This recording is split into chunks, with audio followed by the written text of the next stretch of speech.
is Cam going tonight. Yep. To the decision to kind of keep that line together a couple weeks ago, maybe a month ago when they were struggling, that you kept them together. Do you think that they're starting to pay off your faith in them right now? Yeah, they've been more consistent. They were a big part of the last game against LA, obviously. I've just always felt comfortable with that line. I thought I overthought it a little bit early in the year, trying to get Boone going, and Doobie at that time. The best thing was to put them back together, and we've tried to stick with it.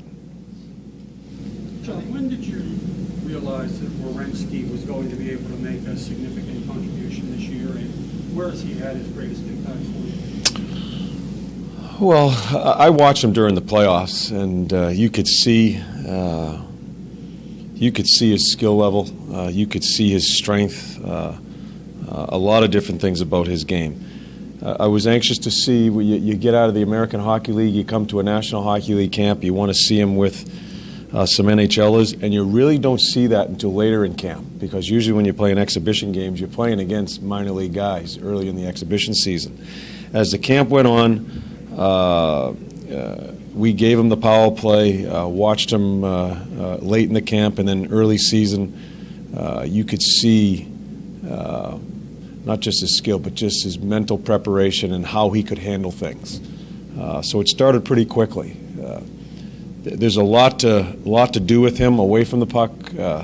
We're just trying to let him play a little bit here and slowly going about our business as far as teaching the position and positioning within it.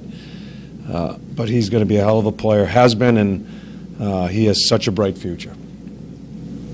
Three lines that obviously are very dangerous. How does that impact who you go over the boards with as you Doesn't. put liners on the ice with them? Doesn't. Try to match up with them at all? Nah, I have ideas. I don't get locked up in matches. I think we have some good lines too. So a lot of my matches will happen situationally, face-offs, where the momentum of the game is.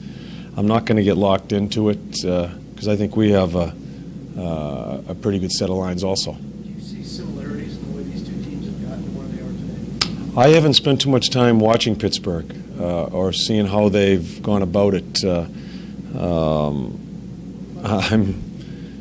As I always say, my main focus is this team, and I spend my waking hours thinking about this team, no one else's. So when a team wins the cup, then what they do to get there becomes a trend around the league. A little bit of Anaheim with their size, Pittsburgh with the north and south, not the East. Any of what you want to do with this group, or any of your ideas in terms of letting these guys play, or how you want the defensemen to push the pace, did any of that come from watching them play? No. I mean, obviously, Sully and I coached together for 8 years. I mean, we have talked about how we want to play, how we want it to play, and it depends on what you have for a team. It depends on your personnel. I think that's a coach's first thought: is look what we have here, and how can we be most successful with the personnel we have. We wanted to get going offensively here this year because I thought we had some young talent. Werenski, again, disappointing Bjorkstrand isn't here yet. He will be, but the evolution of Wenberg, a number of different players that has added some skill. Josh Anderson, just his speed. So that dictates how you want to go. So, yeah, I guess that's the best way I'll answer it. John, you mentioned the progression of some players. What has Cam meant to this team, and how would you assess his progression given the fact that it seemed for a few years that he has? Cam Atkinson? Yeah. Yeah, Cam. Well, when I first came here, Cam was sitting out the first game. I mean, the prior game that I came in last year, for whatever reason. I'm honest, Cam has probably been my most consistent forward since I've coached this hockey club. I use him in all situations. I think one of the biggest maturation thing that's going on with him right now, I think he stays on top of himself better. He doesn't forget what he has to do to be a really good player in this league. Even last year, there were times where you have to reel him in and wake him up a little bit as far as getting back to his game, and even how he practices. I think he's maturing. There are still some things I always watch with him because he's that important to this club, but he knows he's a good player. I think he can be a better player, and that's what we're trying to get going with him. Can you talk about what's different right now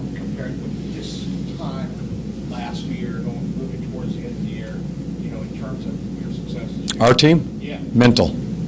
We're a much better mentally equipped team in handling things, in understanding what it is to be a pro, more business-like, flatline when you're losing, flatline when you're winning. I think we're progressing in those areas. Have we figured it all out? Absolutely not. Yeah, we have a lot of attaboys that people are coming in our locker room now where haven't seen them before. Where there's a lot of attaboys.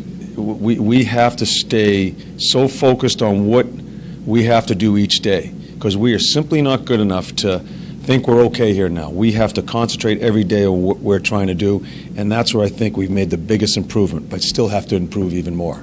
How much is conditioning an issue?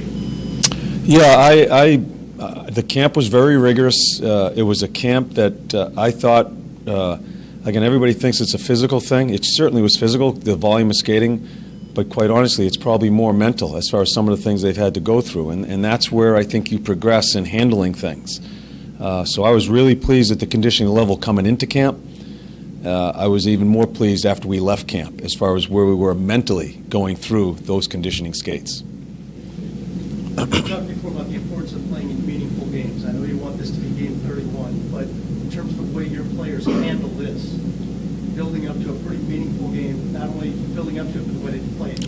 Well, if this is a meaningful game, then what is Montreal, what is Carolina in a couple of weeks? That's a non-meaningful game? We can't go that way. I don't care what you guys want to do with this Pittsburgh stuff and all. We try to approach every game to play the best we can be. There's no measuring stick. There's no meaningful game at 31. It's our season about trying to stay on top of ourselves and being the best we can. Now, you talk to me after we play 4 or 5 years and playoffs and we play against teams, this and that. We're not even close to that. We're worried about just staying on top of ourselves and stay away from this crap as far as where we're at. And no offense, Dave, I'm just trying to answer the question that we're not good enough to add all this stuff that you guys want to add. We need to be ready to play this game. And then we need to be ready to play tomorrow night's game tomorrow. So I hope nobody has any more questions about all that stuff because I know that's what on everybody. You're going to ask it, I know, and I'm not going to answer it. I got mine yesterday.